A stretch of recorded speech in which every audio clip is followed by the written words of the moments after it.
ఇది మంచి ప్రభుత్వమే కానీ మెతక ప్రభుత్వం కాదు. రైట్. సుజాత గారు, ఈవెంట్ డెవలప్మెంట్స్ ఆయన మీద ఉపా చట్టం కింద కేసు, దేశద్రోహం సెక్షన్లో అన్ని కేసు, కనీసం 18th వరకు రిమాండ్, తర్వాత పోలీస్ కస్టడీలో ఇంకా ఆయన ఏం చెప్తారు ఏంటి, ఇప్పటికే పశ్చాత్తాపడుతున్నారట. అలా అని కథనాలు వస్తున్నాయి, కూటమికి అనుకూలంగా ఉండే మీడియాలో అలాంటి కథనాలు వస్తున్నాయి. నిజంగా ఆయన పశ్చాత్తాపడ్డా?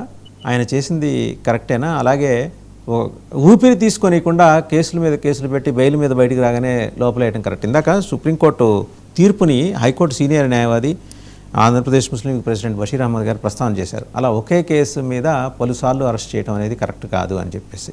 సరే, అంటే కోర్టు తీర్పున్నా కూడా ఇలా చేయొచ్చా అనేది మరి మేధావులకి నుంచి సామాన్య జనుల వరకు ఉన్న మీమాంస. రావణ్ తప్పు చేశాడా లేదా అది సెకండరీ. ప్రైమరీ ఏంటంటే ఒక నిందితుడికి కూడా హక్కు ఉంటుంది కాబట్టి ఒక కేసులో అరెస్ట్ చేశారు, అతనికి ఏదో బెయిల్ వచ్చింది, బయటకు వస్తాడు, తర్వాత హైకోర్టుకు పోతాడు, ఏదో ప్రాసెస్ ఉంటుంది. ఒక 20-30 ఏళ్ళలో ఆ కేసు తేలుతుంది. ఇందాక బషీర్ గారు చెప్పారు అది. తర్వాత అతను ఏమైనా పులుకడిగిన ముచ్చలాగా బయటకు రావచ్చు, చెప్పలేం. మన వ్యవస్థలో అంత వెసులుబాటు ఉంది కాబట్టి. ఇప్పుడు నిజంగానే ప్రభుత్వం మీద మాట్లాడితే కక్షగట్టి ఇలాంటి కేసులు పెడుతున్నారు అని వాళ్ళు చేస్తున్న అభియోగంలో నిజం ఉందంటారండి సుజాత గారు? ఒకటి శ్రీకాంత్ గారు మీ దగ్గరకు ప్రశ్న రావణ్ విషయం వచ్చేటప్పటికి ఆయన్ని రిమాండ్ కి విధించారు 14 రోజుల పాటు. ఎందుకంటే ఇప్పటి వరకు వీళ్ళందరూ చెప్తున్నారు కేవలం ఒక యూట్యూబ్ ఛానల్ పెట్టుకున్నాడు అని. కాదు, అతను యూట్యూబ్ ఛానల్ పెట్టుకుంటే అతను చేసే వృత్తి ఏంటి అంటే ఓన్లీ ఛానల్ రన్ చేస్తున్నాడా లేదంటే వేరే వృత్తి ఏంటి, ఛానల్ ద్వారా అతనికి ఎంత ఆదాయం వస్తుంది, ఇవన్నీ ఈయన పబ్లిక్ మీటింగ్స్ పెట్టడం కానీ ఛానల్ నడిపించడం కానీ దీని అంతటికి ఫండింగ్ ఎక్కడి నుంచి వస్తుంది, ఆయన బ్యాంక్ అకౌంట్స్ చెక్ చేస్తారు, అలాగే ఆయన వెనకుండి నడిపిస్తున్న వ్యక్తులు ఎవరు చెక్ చేస్తారు. ఇవన్నీ ప్రభుత్వం ఏదైతే పోలీస్ శాఖ ఉందో ఇవన్నీ విచారణలో తేలాలంటే ఆయన ఖచ్చితంగా రిమాండ్ లో ఉండాలి. అది కాకుండా బషీర్ అహ్మద్ గారిని నేను ఒకటే స్ట్రైట్ క్వశ్చన్, ఈయన ఏదైతే రావణ్ ఉన్నాడో తను కసబ్ ని ఒక చిన్న పిల్లవాడని బ్రెయిన్ వాష్ చేశారని ఉగ్రవాదులకు కూడా మానవ హక్కులు ఉండవా అని ప్రశ్నించిన వ్యక్తిని మీరు సపోర్ట్ చేస్తున్నారా? అది దేశద్రోహం కాదా? ఒక రావణ్ అనే వ్యక్తి నక్సల్స్ సపోర్ట్ చేస్తాడు, ఆర్ఎస్ఎస్ ని తీవ్రవాద సమూహం అంటాడు. ఆర్ఎస్ఎస్ ఎవరినన్నా హత్యలు చేసిందా లేదంటే ఏదైనా దేశద్రోహం చేసిందా, ఇంకేం చేసింది? నక్సల్స్ మాత్రం ప్రజాస్వామ్యవాదులు అంటాడు. ఉగ్రవాదులను కూడా వెనకేసుకొస్తారు వీళ్ళు. ఏదైతే పెహల్గామ్ అటాక్ లో ఉగ్రవాదులు దాడి జరిగిందో అంతమంది మన ఇండియన్స్ చనిపోతే అక్కడ జరిగిన ఉగ్రవాద దాడుల్లో కూడా ఉగ్రవాదులను వెనకేసుకొస్తారు. ఇది యాంటీ నేషనల్ కాదండి? అటువంటి వ్యక్తిని మీరు ఎలా సపోర్ట్ చేస్తారు? ఇంకొకటి, తన మతాన్ని ఎవరైనా పాటించవచ్చు, ఆ హక్కు మన రాజ్యాంగం ఇచ్చింది. కానీ వేరే మతాల్ని తోలనాడే హక్కు ఎవరికి ఇచ్చారు? ఇది ఫ్రీడమ్ ఆఫ్ స్పీచా? మీకు ఆర్టికల్ 19(2) గురించి తెలిసి కూడా మీరు ఎందుకు అతన్ని వెనకేసుకొస్తున్నారు? అంత నీచంగా ఒక మతానికి సంబంధించిన ఒక గురువుని పట్టుకుని పిలకు తీసుకుని గోడకేసి గుద్దుతానంటాడు. ఎవరిచ్చారండి ఆ హక్కు? వేరే మతాలు ఎలా కించబడితే ఊరుకుంటారా? ఇంకొక విషయం, ఒక రాజ్యాంగ పదవిలో ఉన్న డిప్యూటీ స్పీకర్ ని 4 కోస్తామంటారు. ఎంత ధైర్యం అండి?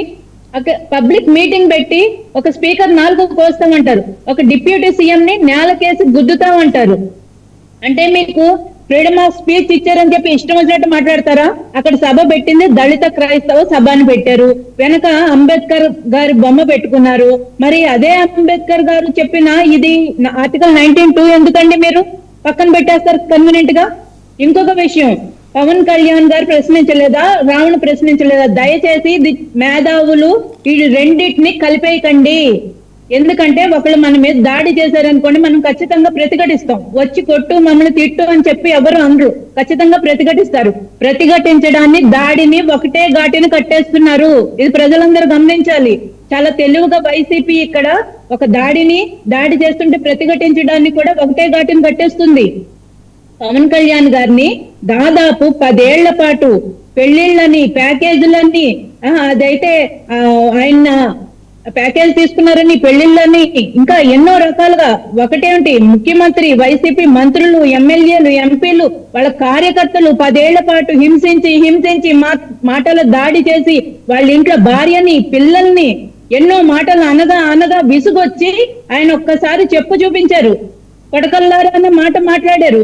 ఒక 10 ఏళ్ల పాటు ఒక మనిషిని మాటలు దాడి చేస్తుంటే ఎవరైనా రియాక్ట్ అవుతారండి. అది సహజం. అది తిరిగి ప్రతిఘటించడాన్ని, ఈ మాటలు దాడి చేయడాన్ని ఒకటే అంటారా మీరు? రావణ్కి పవన్ కళ్యాణ్ గారికి పోలిక పెడతారా? అసలు ఏమన్నా సెన్స్ ఉందా అని అడుగుతున్నా. రావణ్ ఎట్లాంటి మాటలు మాట్లాడాడండి? ఒకసారి మీరు స్టేజ్ మీద చూసిన మాటలు అది ఏమైనా పబ్లిక్ లో మాట్లాడే మాటలేనా? అది సమాజం హర్షించే మాటలేనా? మీరు దానికి సపోర్ట్ చేస్తున్నారా? వైసీపీ సపోర్ట్ చేస్తుందా? వైసీపీ అయితే హిందూ వ్యతిరేక పార్టీ, దేశానికి వ్యతిరేకమైన పార్టీయా వైసీపీ? నేను అదే అడుగుతున్నా. నాకు ఒక ప్రశ్న అండి, ఒక ప్రశ్న సుజాత గారు ఒకే ఒక ప్రశ్న. మీరే 40 ఒక్క నిమిషం అండి, నా ప్రశ్న వినండి, శాంతం విని మాట్లాడండి. వైసీపీ హిందూ వ్యతిరేక పార్టీ, 40% ఓట్లు పడ్డాయి. ఆ 40% కూడా హిందూ వ్యతిరేకులే వైసీపీకి వేశారా? హిందువులు కూడా వేశారా? సార్ ఇప్పుడు ప్రతి దాంట్లోనూ కొంతమంది అటు ఇటు ఉంటారు సార్. అందరూ అంటే ఇప్పుడు రెడ్డి సామాజిక వర్గం మొత్తం వైసీపీకి ఉంటదని లేదు, కాపు సామాజిక వర్గం మొత్తం జనసేనకు ఉంటదని లేదు, అలాగే హిందువులు మొత్తం వైసీపీకి జనసేనకు ఉంటారని లేరు. హిందువుల్లోనే హిందూ వ్యతిరేకులు ఉండరా సార్? తిరుపతి లడ్డు ఇప్పుడు ఆందోళన కలిగించే అంశం ఏంటంటే 40% మంది హిందూ వ్యతిరేకులు తోటి ఒక పార్టీ ఓట్లు తెచ్చుకుందంటే రేపు పొద్దున పెద్ద విపత్తు అది దేశానికి. ఆంధ్రప్రదేశ్ నుంచి హిందువులను తరిమేసే ఒక దుర్మార్గమైన కుట్రకి వైసీపీ తెరలేపుతోందని నాకు అనుమానం వస్తుంది మీరు చెప్పిన మాటలు బట్టి. సార్ 100% వైసీపీ రెజ్యూమేలో ఎన్ని జరిగినాయో చూసాం. ఎన్ని దేవాలయాల మీద, దాదాపు 400 దేవాలయాల మీద దాడులు జరిగినాయి. అంతర్వేది రథాన్ని ఒక తేనెటీగ వచ్చి తగలబెట్టేసింది అన్నారు. విజయవాడ కృష్ణమ్మ, విజయవాడ కనకదుర్గమ్మ వెండి సింహాసనాలు ఎవరో దొంగలు ఎత్తుకుపోయారు అన్నారు. పిచ్చివాళ్ళు, బీహార్ నుంచి వచ్చిన పిచ్చివాళ్ళు దాడి చేస్తున్నారు అన్నారు. ఎన్ని భరించాం సార్? రామతీర్థంలో రాముడి విగ్రహం శిరచ్ఛేదనం చేశారు. ఇప్పుడు హే రామ్ అంటున్న జగన్మోహన్ రెడ్డి గారు ఆ రోజు ఒక్కటన్నా బయటకు వచ్చి తప్పయింది ప్రభుత్వం వల్ల అని వాళ్ళని పట్టుకున్నారా? శిక్షించారా? ఖచ్చితంగా వైసీపీ హిందూ వ్యతిరేక పార్టీ, ఇందులో ఎటువంటి డౌట్ లేదు. ప్రజలందరూ ఈ విషయాన్ని సమ్మతించారు కాబట్టి 11 సీట్లకు పరిమితం చేశారు. 40% ఓటు అంటున్నారు మీరు. 40% ఓటు వాళ్ళ అనుచరులు ఉండొచ్చు, వాళ్ళ కమ్యూనిటీ వాళ్ళు ఉండొచ్చు, ఇంకొక రకంగా వైసీపీ వల్ల లాభం పడే వాళ్ళు ఉండొచ్చు. వాళ్ళు కూడా తెలుసుకుంటారు. ఆ 40% ఓటు కూడా పోయి 4% వచ్చే పరిస్థితి ఉంది. వైసీపీ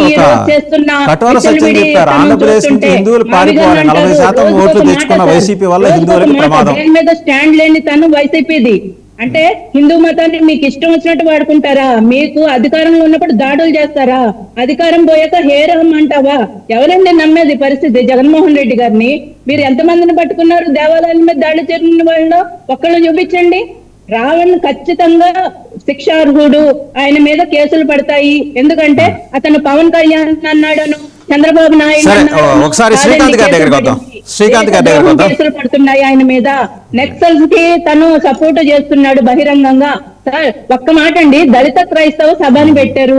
అందులో దళితులకు కావాల్సిన న్యాయం గురించి ఏమైనా డిమాండ్ చేశారండి?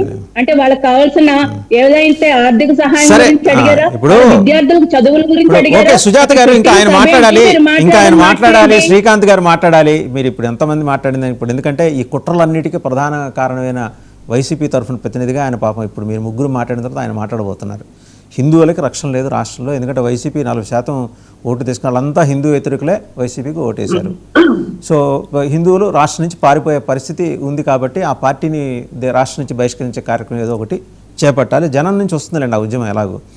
రెండోది ప్రశ్నారావణ గురించి మీరు మాట్లాడారు. ప్రశ్నారావణ ఏంటంటాడు, ఆయన ఎలా జస్టిఫికేషన్ ఇచ్చుకుంటున్నాడు?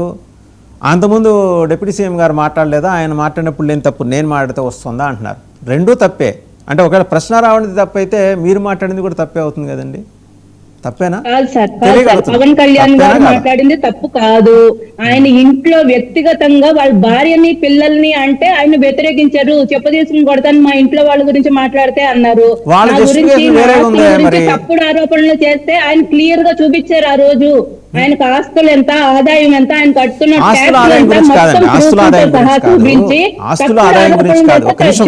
కొడతాన్నారు. ఒకటే అని ఎట్లా అంటారు సార్? సరే, ఆస్తుల ఆదాయం గురించి కదా ప్లే చేయలేం కానివ్వండి ఇప్పుడు, ఎందుకంటే మళ్ళీ గొడవలు అవుతాయి. కానీ శ్రీకాంత్ గారు, ఇప్పుడు ప్రశ్నారావణకి జడా శ్రావణ్కి మీ స్పాన్సర్షిప్ ఎన్నాళ్ళ నుంచి నడుస్తుంది ఒకటి. రెండోది, మతాల మధ్య చిచ్చు రేపితే కానీ కంటి నిండా నిద్రపోలేరు, కడుపు నిండా భోజనం చేయలేని పరిస్థితి వైసీపీకి ఎందుకు వచ్చింది? 3 ఏళ్ళు ఆగలేరా? జనంలోకి వెళ్ళలేరా? జనంలోకి వెళ్ళి మేము అంతకుముందు ఏమైనా పొరపాట్లు చేస్తే పొరపాట్లు చేసాం, బుగ్గలు పణకండి, తలనివ్వరండి, గడ్డం పట్టుకోండి, మాకు మళ్ళీ అధికారం ఇవ్వండి అని కోరచ్చు కదా. ఈ మతాల మధ్య గోల ఎందుకండి? వీళ్ళందరికీ స్పాన్సర్ చేసి ఊళ్ళో ఉన్న బురదంతా ఒంటికి ఎందుకు పూసుకుంటుంది వైసీపీ?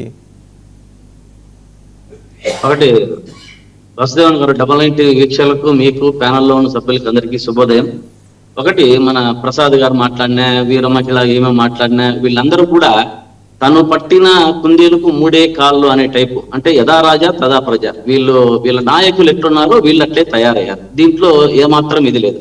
ఇంతకుముందు ప్రసాద్ గారు మాట్లాడుతూ ఇటువంటి వాళ్ళకందరికి పేమెంట్లు ఇచ్చే అన్నారు. ఆ పేమెంట్లు ఇచ్చే దౌర్భాగ్య స్థితి మీలో ఉంది. ఆ కిరాక్ ఆర్పీకి కానీ, ఆ సీమ రాజాకి కానీ, ఇంకొక 500 మంది యూట్యూబ్ ఛానళ్ళకు కానీ డబ్బులు ఇచ్చి పెంచి పోషించే దౌర్భాగ్య పరిస్థితుల్లో మీరున్నారు. మేము కాదనేది గుర్తుపెట్టుకోవాలి. మాకు అవసరమే లేదు. మేము ఏదన్నా న్యాయాన్ని ప్రశ్నిస్తాం, ప్రజల పక్షాన ఉంటాం.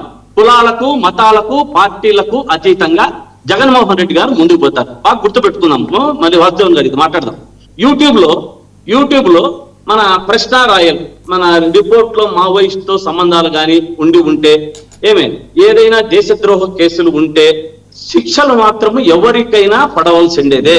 నేను దీన్ని ఎటువంటి పరిస్థితుల్లో ఒప్పుకోనంటే ఒప్పుకోను కూడా. హిందువులను మాట్లాడినా, ఏది మాట్లాడినా, నేను ఎవరిని మాట్లాడినా ఒప్పుకోను. కానీ ఈ యొక్క కూటమి ప్రభుత్వంలో వీళ్ళంతా నాయకులు హిందూ ముసుగులో ఉన్న హిందూ ద్రోహులు అనేది బాగా గుర్తుపెట్టుకోవాలి. ఎందుకంటే ముందుకొద్దాం. ఇటువంటి ప్రశ్న నేను వీళ్ళందరికీ ప్రశ్న వేస్తున్నా. చంద్రబాబు గారి ప్రభుత్వాన్ని కానీ, ఈ యొక్క పవన్ కళ్యాణ్ గారిని కానీ మాట్లాడినప్పుడు మాత్రమే గుర్తొచ్చాడా ఇతను దేశద్రోహి అని, కులాలకు మతాలకు చిచ్చు పెడుతున్నాడని? 2005 నుంచి ఇతను మాట్లాడుతున్నారు. వీళ్ళేం గుడ్డి గుర్రానికి పనులు చంపుతున్నారా? అంటే చూస్తూ ఉన్నారా? తన దాకా వస్తే మాట్లాడతారా? అంతకుముందు దేవుణ్ణి మాట్లాడినా, ఇంకొకటి మాట్లాడినా వీళ్ళ గుర్తు లేదా? ఈ రోజు దేశద్రోహి అని గుర్తుకొచ్చాడా అని నేను ప్రశ్నిస్తున్నా. అదే విధంగా పవన్ కళ్యాణ్ గారిని ఇంతకుముందు మాట్లాడారు. మన ప్రసాద్ గారు ఏదో చెప్పారు. ఏమన్నారు? నోట్లు అని ఆపారు. కానీ ఒక వీర మహిళ ఏం మాట్లాడిందో ఒకసారి చూద్దాం. ఏనండి చెప్తారు.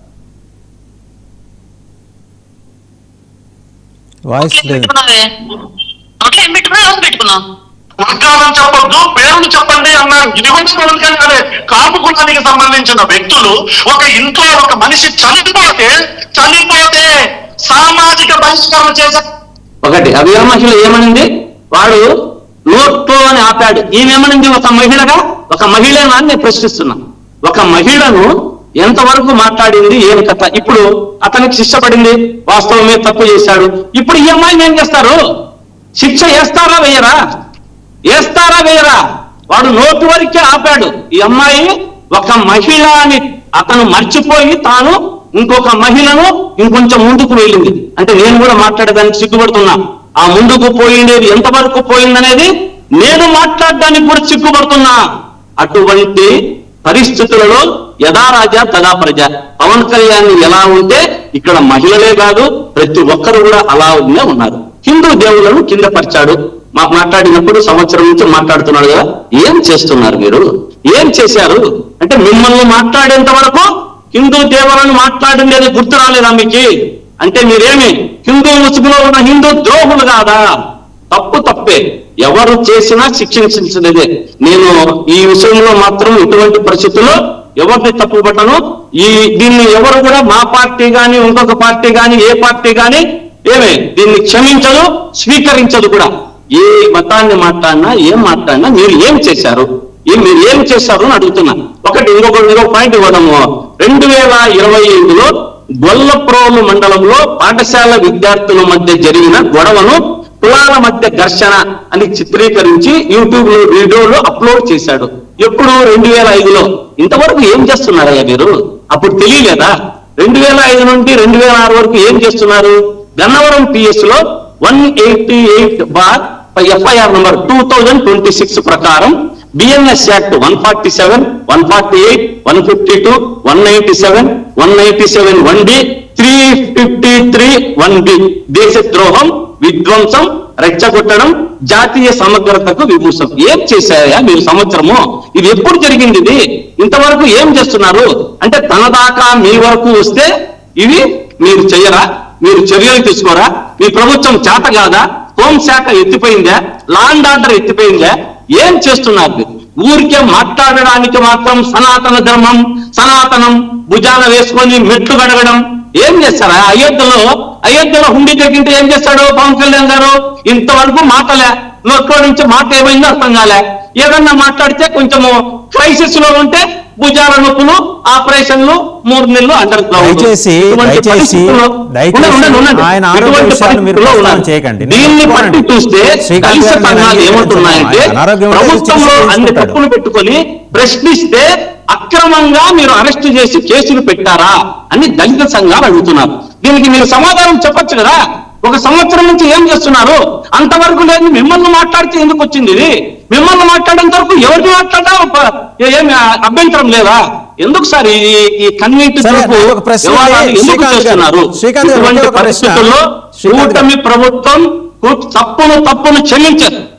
తప్పు చేసినప్పుడే శిక్షించి ఉండింటే ఇది ఇంతవరకు వచ్చేదా? మా ప్రభుత్వం కానీ వైఎస్ఆర్ కాంగ్రెస్ పార్టీ కానీ ఇటువంటి వారికి ప్రోత్సహించద్దు.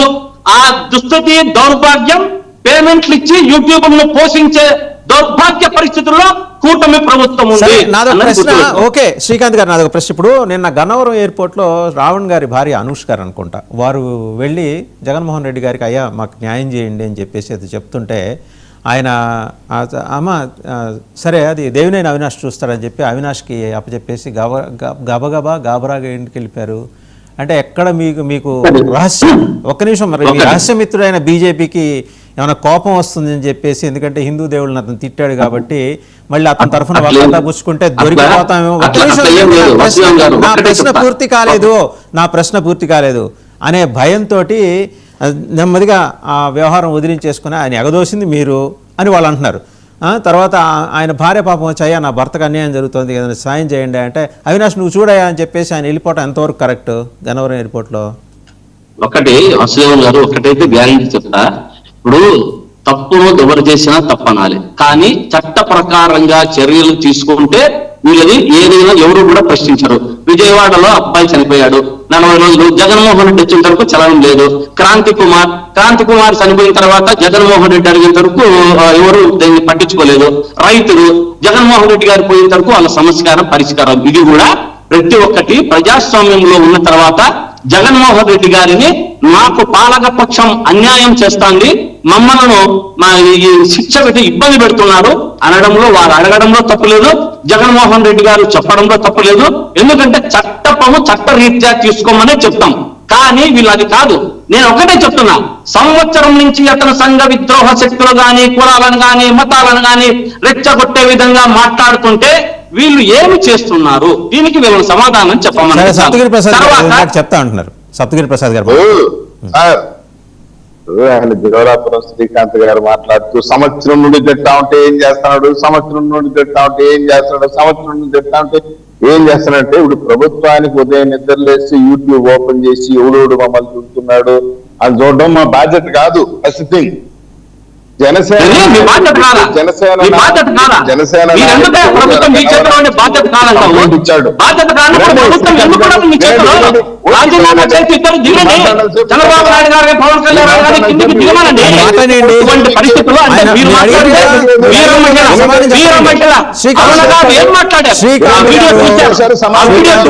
సమాధానం చెప్పండి శ్రీకాంత్ గారు, సమాధానం చెప్పండి. శ్రీకాంత్ గారు, with due respects I'm telling, మీరు ప్రశ్న వేశారు, నేను సమాధానం చెప్పాలన్నా వద్దా? నా సమాధానం జనాల్లో పోవాలన్నా వద్దా? మీరు కూడా అర్థం చేసుకోవాలని వద్దా నా సమాధానాన్ని? చెప్పండి బాబు, సమాధానం ఎలా చెప్పాలో మీరే చెప్తే ఎట్లాగా? మీకు వాళ్ళకి తేడా ఉంది. 1 సంవత్సరం నుండి ఏం చేస్తున్నావు ప్రభుత్వాన్ని అడుగుతున్నారు. బాగానే ఉంది, నేను అడుగుతున్నాను. ప్రభుత్వానికి ఉదయం నిద్రలేస్తే ఇటువంటి చోటా మోటా జోటా యూట్యూబ్ ఛానల్స్ ఏమి తిడతా ఉన్నాయని చూడడం అనేది మా ప్రధాన కర్తవ్యం కాదు. ఎప్పుడైతే పవన్ కళ్యాణ్ గారిని తిట్టారో వాళ్ళ కార్యకర్త వాళ్ళ అభిమాని వచ్చుకొని కంప్లైంట్ ఇవ్వడంతో ఎఫ్ఐఆర్ రిజిస్టర్ చేయడం జరిగింది. ఈ ఎఫ్ఐఆర్ రిజిస్టర్ చేసి ఇన్వెస్టిగేషన్ చేసినటువంటి క్రమంలో పాత నేరాలన్నీ బయటపడ్డాయి. ఎప్పుడైనా ఒక మోటార్ సైకిల్ దొంగ దొరికితే వాడు దొరుకుతాడు. వాడు దొంగ దొరికిన తర్వాత వాడు ఇంతకు ముందు చేసిన నేరాలన్నీ బయటకు వస్తుంది. అర్థం కాలా? ఎన్ని సంవత్సరాల నుంచి చేస్తున్నాడు, ఎక్కడెక్కడ నేరం, అవన్నీ వస్తాయి. అట్లా హిందూ దేవుళ్ళను మాట్లాడుతుంటే ఇది మా సంబంధం కాదంటారే, యూట్యూబ్ లో చూడలేదా, కనపడలేదా? ఆయన మాట్లాడండి కొంచెం. కాదండి, వినండి. కంప్లైంట్ ఏం మాట్లాడతారు సార్? ఆయన దగ్గర ఏం ఆన్సర్ ఉంది? ఏదేదో చెప్తున్నారు, అడిగిన దానికి సమాధానం లేదు. మాట్లాడండి. అంటే మాకు సంబంధం లేదంటారండి, సంబంధం లేదంటారండి. ఆయన మాట్లాడండి. శ్రీకాంత్ మ్యూట్ చేయండి. ఎందుకు మీకు ఓటేశారు? వినండి సార్. వాళ్ళు ఫస్ట్ థింగ్ ఏంటంటే ప్యానలిస్టులు డిబేట్ కూర్చుంటే ఓపిక వినే ఓపిక ఉండదు. మీరు ప్రశ్న వేసినారు, నేను చెప్తున్నా కదా, మాకు ఉదయం నిద్రలేసి ఎవరు మమ్మల్ని తిడుతున్నాడు, బూతులు తిడుతున్నాడని పట్టించుకునేటువంటి పరిస్థితులు మేము వదిలేసినాం. అరుచుకునేవాడు అరుచుకుంటాడు. మేము విండిక్టివ్ పాలిటిక్స్ చేయాలని ఉంటే ఫస్ట్ కొడాలి నాని తీసుకొచ్చి పెట్టుండాలి, ఇంకొకరిని తీసుకొచ్చి పెట్టుండాలా. అర్థం కదా? మా వాళ్ళు తప్పు చేసినా మొన్న మధ్య మా పార్టీ కార్యకర్త ఒకరిని భారతమ్మని తిట్టినా కానీ ఎత్తుకొని అరెస్ట్ చేసి లోపల వేసినాం. మీకు తెలుసో లేదు, భారతమ్మ పైన మీరు అడిగిన దానికి చెప్పండి. మీరు మీరు ఏదేదో అడిగిన దానికి ఎందుకు సూటిగా చెప్పకుండా వేరే మాట్లాడతారు ప్రసాద్ గారు? ఏంటి సార్ ఆయన నాకు మాట్లాడేది నాకు అర్థం కాదు. నేను అరుణ గారు వీడియో చూశారు, ఏం చెప్తారు దానికి సమాధానం? ఆమె ఏం చెప్పింది? ఒక్క మానవ మాత్రమే మనం పురుషులైనా కూడా మాట్లాడే మాట మాట్లాడింది ఆమె. వినండి. సరే, మీరు అడిగారు కదా, ఆగండి, శాంతం, ఆయన చెప్తాను. ఇప్పుడు మీరు జూమ్ లో ఉన్నారు, నేను జూమ్ లో ఉన్నాను. మీరు మనం ఇద్దరు అరుచుకుంటే జనానికి అర్థం కాదు, నాకు అర్థం కాదు, మీకు అర్థం కాదు. టైం పాస్ అయిపోయి వెళ్ళిపోతాం. నేను మాట్లాడిన తర్వాత ఓపిక ప్రశ్న వేసి సమాధానం చెప్తా. నేను ఒక్కటే, అరుణ గారు ఏం పెట్టుకునేది, ఎట్లా ఎందుకు ముందుకెళ్లారు, అది సబబేనా? ఇది తప్పు అయితే అది తప్పు కాదా? అది తప్పు అయితే ఇది తప్పు కాదా? దీనికి సమాధానం అడిగారు కదా, ఆయన చెప్తారు. ఆగండి మీరు, ప్లీజ్ ఆగండి సార్. సమాధానం చెప్పండి అర్జెంట్ గా. మీరు ముక్క కూడా వినిపించలేదు, ఎందుకంటే నేను మాట్లాడేటప్పుడు ఆయన మాట్లాడి అబ్జెక్ట్ చేస్తుంది. జనసేన నేత అరుణ గారు చేసిన అభ్యంతరకర వ్యాఖ్య మీద మీ ఆ వ్యాఖ్యకు సంబంధించి ఆమె మీద కూడా కేసు పెడతారా? అదే ఆయన ప్రశ్న. శ్రీకాంత్ గారు మీరు ఆగండి, ఆయన సమాధానం చెప్తాడు. ఏమడిగారు సార్ ఆయన? నాకు అర్థం కాదు. జనసేన నేత అరుణ మాట్లాడుతూ ఆయన ఒక వీడియో చూపించారు ఇందాక. అందులో నోట్లో డాష్ డాష్ డాష్. వద్దండి, మీరు ఆగండి. ఒకటికి 10 సార్లు ఎందుకు?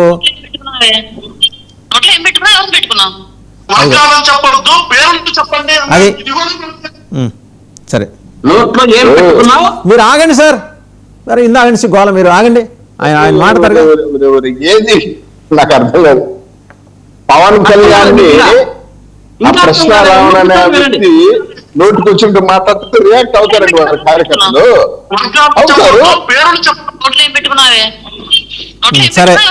సరే, ఇంకా ఆపండి. ఆయన మారండి సార్, ఆయన అంతే సార్. శ్రీకాంత్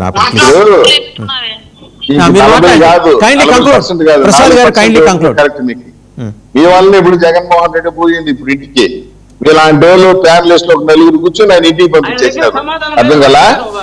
సరే, థ్యాంక్ యూ ప్రసాద్ గారు. మీరు ఇందాక నుంచి సమాధానం చెప్పడానికి ఇష్టపడలేదు. మీరు ఆగండి శ్రీకాంత్ గారు, మీరు ఆగండి. ఆయన సమాధానం, ప్రసాద్ గారు ఇబ్బంది పడుతున్నారు సమాధానం చెప్పడానికి. ఆయనకుండే లిమిటేషన్స్ ఆయనకు ఉంటాయి. బషీర్ గారు మీరు కంక్లూడ్ చేస్తారా? ఒక్క మాటతోటి, టైం కూడా అయిపోయింది. బషీర్ గారు, మీరు న్యాయవాది కదా, మరి ఆమె మాట్లాడిన దానికి కూడా కేసు పెట్టాలి కదా అని అంటున్నారు శ్రీకాంత్ గారు. న్యాయవాది చెప్పండి. ఖచ్చితంగా కేసు పెట్టాల్సిందే. నేను వివిధ పార్టీల్లో పనిచేసే కార్యకర్తలు, అభిమానులకు మీ ద్వారా విజ్ఞప్తి చేస్తున్నాను. అక్కడ పై స్థాయిలో చంద్రబాబు నాయుడు గారు, జగన్ రెడ్డి గారు, పవన్ కళ్యాణ్ గారు వీళ్ళందరూ కలిసిమెలిసి ఉంటారు, హ్యాపీగా ఎంజాయ్ చేస్తూ ఉంటారు. ఈ కింద స్థాయిలో ఉన్న మా సోదరి సుజాత లాంటి వాళ్ళు, లేదా ఈ ప్రసాద్ గారు లాంటి వాళ్ళు అనవసరమైన డైలాగులు వేసి భవిష్యత్తులో కేసుల్లో ఇరుక్కుంటారు. మీరు కనుక కేసుల్లో ఇరుక్కుంటే పార్టీ మిమ్మల్ని డిజోన్ చేసుకుంటుంది. కాబట్టి ఏమి మాట్లాడినా ఏం చేసినా ముందు మీ ఫ్యామిలీ గురించి మీ గురించి ఆలోచించుకుని మాట్లాడండి. పార్టీలకు ఏంటంటే వాళ్ళ ప్రయోజనాలు ముఖ్యం తప్పనిచ్చి మీ ప్రయోజనాలు ముఖ్యం కాదనేది గుర్తుపెట్టుకోవాలి.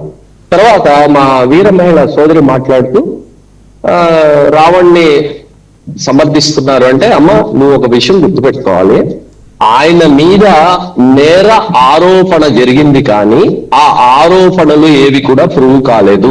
వాస్తవంగా నువ్వు చేస్తుంది ఇంకొక నేరం. ఆయన మీద నేరాలు ఆరోపణ జరిగి కోర్టులో కేసున్నప్పుడు మీరు మాట్లాడుతున్నారంటే అది సబ్జుడీస్ కిందకే వస్తుంది. మీరు ప్రీ ట్రయల్ ఎలా చేస్తారు? మీరు చేయకూడదు, మీరు వేచి ఉండండి. ఆయనకి కోర్టులో కనుక శిక్ష పడితే రైట్, థ్యాంక్ యూ. టైం కూడా అయిపోయింది బషీర్ గారు. Will continue this some time later. Thank you very much Basheer Ahmed గారు, శ్రీకాంత్ గారు, డాక్టర్ సప్తగిరి ప్రసాద్ గారు అండ్ జనసేన సుజాత గారు, అందరికీ ధన్యవాదాలు. సో చూసాం కదా, ప్రశ్న రావణ్ వ్యవహారం రోజుకో మలుపు తిరుగుతోంది, గంటకో డెవలప్మెంట్ చోటు చేసుకుంటుంది. ఆయన మీద రిమాండ్ రిపోర్ట్లో పేర్కొన్న అంశాలు విత్ ఎవిడెన్స్ పోలీస్ పెట్టారు, ఏమి తమాషాగా ఏం పెట్టలేదు. రిమాండ్ రిపోర్ట్లో ప్రతిదానికి ఎవిడెన్స్ ఉంది అక్కడ. వాటన్నిటికీ మరి జ్యుడిషియల్ రిమాండ్ అయిపోయిన తర్వాత మరి పోలీస్ కస్టడీ తీసుకున్నప్పుడు ఆయన ఏం సమాధానాలు చెప్తారో వేచి చూడాలి. పశ్చాత్తాప పడతారా, తన వ్యాఖ్యలను ఉపసంహరించుకుంటారా? అండ్ అవి చేసినా సరే మరి ఊపా చట్టం కింద మాత్రం చాలా బలమైన చట్టం. ఎందుకంటే హిడ్మాని స్తుతిస్తూ, కీర్తిస్తూ, ప్రస్తుతిస్తూ ఆయన చేసిన ప్రసంగాలు ఇవన్నీ కూడా ఏంటంటే సమాజాన్ని ఇన్ఫ్లుయెన్స్ చేస్తాయి, తప్పుదో పట్టించే విధంగా ఉన్నాయి. కాబట్టి ఆ చట్టం కింద ఇవన్నీ కూడా ఖచ్చితంగా అట్రాక్ట్ అవుతాయి, ఈ అంశాలన్నీ కూడా. సరే, భవిష్యత్తులో ఆయన న్యాయ పోరాటం ఎలా ఉంటుంది ఏంటి అనేది మనం వేచి చూడాల్సిన విషయం. Thank you very much for watching big debate.